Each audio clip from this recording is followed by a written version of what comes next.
So the results of the 2020 census are in, and the big takeaway is clear. The multiracial future of the country that we've long talked about isn't the future anymore. It's very much the here and now. Last decade, for the first time ever in the country's history, people of color were 100% of the country's population growth, with Latinos and Asians together accounting for about 70% of that growth. And not only is the country getting more diverse in the places that it's always been diverse, big cities like Los Angeles and New York, but it's also getting much more diverse in places that not so long ago weren't especially diverse. Suburbs of cities like Atlanta and Dallas and Houston. And that increased diversity in the suburbs has already started to reshape suburban politics as multiracial coalitions are coming together and increasingly winning power.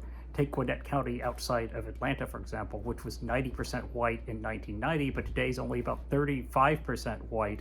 In 2020, you saw multiracial coalitions elect a black sheriff, elect a Chinese American woman to the Georgia State Senate. This, in a lot of ways, is the future of American politics.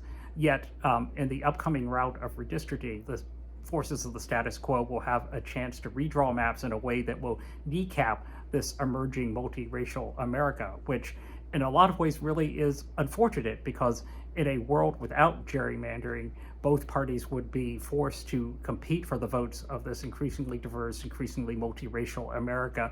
But instead, they will use line drawing to try to kick the can down the road.